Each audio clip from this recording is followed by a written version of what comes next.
আপনার অজান্তে এক ফেরেশতা আপনার জন্য দোয়া করছে। কিভাবে জানেন?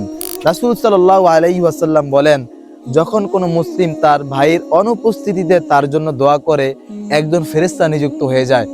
সে বলে, আমিন, তোমার জন্য একই রকম হোক। চিন্তা করেছেন, আপনি নীরবে কারো জন্য ভালো দোয়া করলেন এবং সাথে সাথে একজন ফেরেশতা নিযুক্ত হয়ে যায়, যে আল্লাহর কাছে একই রকম দোয়া আপনার জন্য করে দিল। নীরবে দোয়া ভাইয়ের প্রতি ভাইয়ের ভালোবাসা বাড়ায় না, বরং আপনার জীবনেও নেমে আসে আল্লাহর বরকত।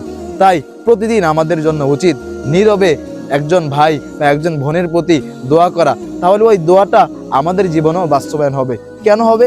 কারণ একজন ফেরেশতা আমার জন্য দোয়া করলো, আমি যেই ভাইয়ের জন্য দোয়া করলাম সেটা কবুল হতেও পারে, নাও হতে পারে। কিন্তু যখন আমি দোয়া করার ফলে এক ফেরেশতা আমার জন্য দোয়া করছে, তাহলে ইনশাল্লাহ এই দোয়া অবশ্যই আল্লাহ কবুল করেন। তাই আসুন চেষ্টা করি প্রতিদিন যেন আমি এক ভাই বা এক বোনের জন্য দোয়া করি এবং সেই দোয়াটা আমার জীবনে বাস্তবায়ন হবে ইনশাআল্লাহ।